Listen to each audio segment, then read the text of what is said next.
Nous recevons aujourd'hui Arthur Gauthier, qui est ingénieur de recherche, directeur exécutif de la chaire philanthropie de l'ESSEC. Arthur, est-ce que vous pouvez nous présenter brièvement cette chaire philanthropie de l'ESSEC?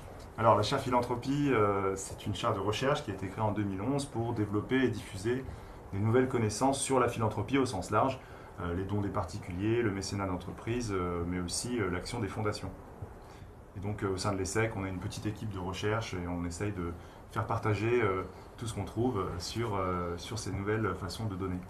Alors sur ces nouvelles façons de donner, sur ce que vous avez pu trouver, ce MOOC s'intéresse aux alliances territoriales et donc aux différents moyens de regrouper, de rassembler des acteurs locaux et des acteurs territoriaux sur différents objets ou différentes causes. Est-ce que vous pouvez nous présenter le concept de fondation territoriale?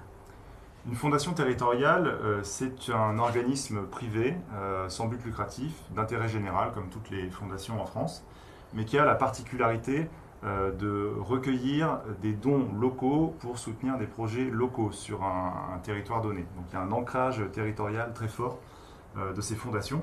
L'enjeu, c'est de répondre à des fragilités ou des problèmes spécifiques à un territoire donné, c'est de fédérer des acteurs très différents, des entreprises, des particuliers, des collectivités locales, des groupements professionnels. Et je dirais que plus généralement, ça fait partie d'un mouvement international qui s'appelle les Community Foundations, donc les fondations communautaires, comme disent nos amis québécois, et qui est un mouvement qui regroupe aujourd'hui 1800 fondations, la moitié à peu près sont aux États-Unis. C'est en fait un type de fondation qui est très répandu aussi en Europe, il y en a plus de 600 aujourd'hui, avec beaucoup de croissance en Allemagne, en Italie notamment. La plus célèbre, la plus ancienne, on va dire, c'est la Cleveland Foundation, qui existe toujours, créée en 1914, donc ça remonte un petit peu. Je dirais qu'en France, le mouvement est plus naissant. Il y en a un petit peu moins, on pourrait en compter à peu près une trentaine avec un périmètre un peu large. Les plus connus sont la Fondation de Lille, la Fondation Passion Alsace par exemple, qui ont été créés dans les années 90 et 2000. Alors vous avez évoqué la réparation des vulnérabilités, il y a aussi peut-être parfois l'idée de financer des grands projets ou d'impulser une dynamique territoriale? Oui, alors les causes sont très larges. Vous avez tout le scope de l'intérêt général qui est concerné. Vous avez certaines fondations qui vont aller sur la culture et le patrimoine, d'autres qui vont plutôt aller sur les questions d'emploi, d'économie sociale et solidaire.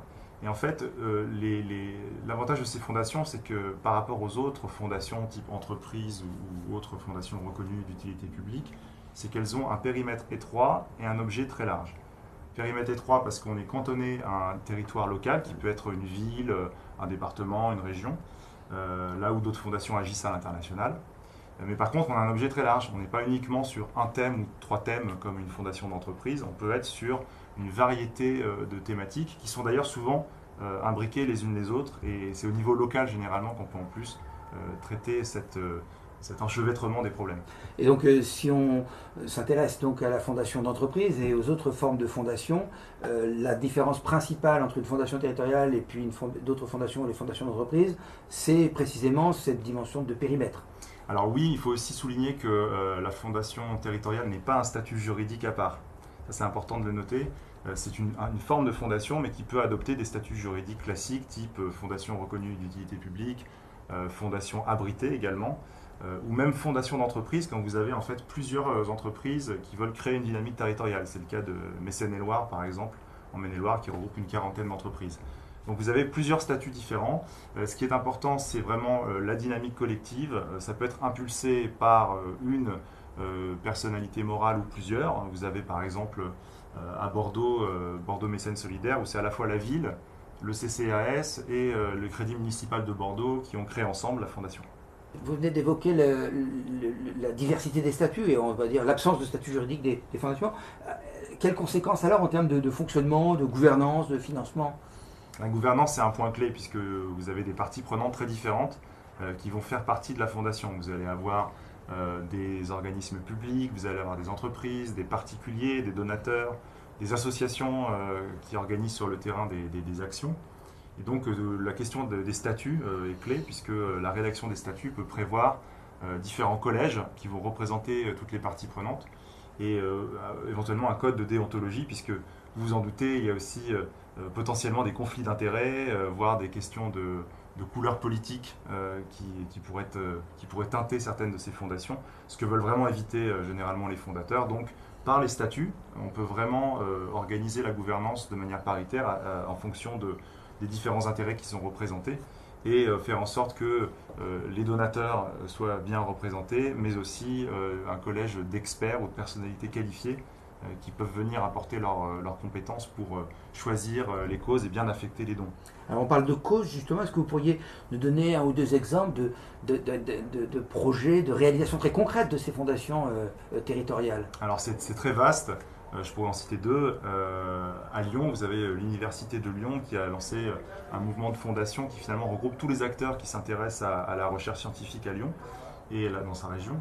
Et ils ont en fait réussi à financer de manière expérimentale les premières promotions d'une nouvelle école, une école spécialisée sur la peinture murale. Et donc c'est via la fondation territoriale que ce projet a vu le jour. Des donateurs, des habitants de Lyon ont financé les premiers étudiants dans cette école. Un autre projet, c'est par exemple la fondation Alsace Passion, qui tous les ans fait un grand appel à projets pour valoriser des initiatives associatives d'Alsace.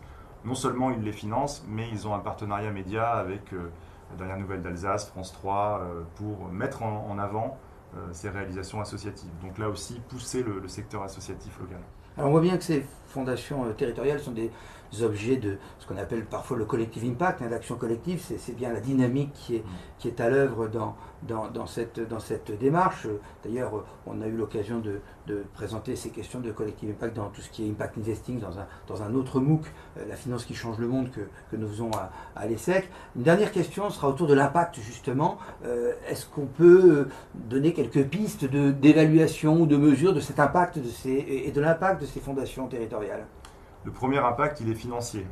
C'est une évidence, la plupart de ces fondations sont des collectrices de dons qui vont ensuite être fléchés envers des projets sélectionnés. Donc il est évident que à l'époque où les subventions publiques sont de plus en plus rares, certains acteurs associatifs qui font du travail remarquable sont à la recherche de nouveaux financements. Et ces fondations viennent là principalement en soutien financier. Mais le soutien ne s'arrête pas là. Vous avez aussi au sein des fondations territoriales des rencontres très intéressantes entre justement des chambres de commerce, des représentants des entreprises locales, des chapitres locaux d'associations type École de la Deuxième Chance ou autres. Et en fait, cette rencontre dans un cadre neutre, je dirais dépolitisé, et avec un intérêt commun qui est la dynamique du territoire, ça permet de faire des rencontres intéressantes et peut-être de créer de nouvelles alliances. Puisque on parle de ça dans ce MOOC, les fondations territoriales peuvent être ces espèces de laboratoires de rencontres pour justement trouver des nouvelles solutions à des problèmes concrets localement. Vous venez d'évoquer les questions de gouvernance et la multiplicité des parties prenantes. Si on va un peu plus loin en termes du financement de ces fondations, quelles seraient les caractéristiques, les spécificités des fondations territoriales?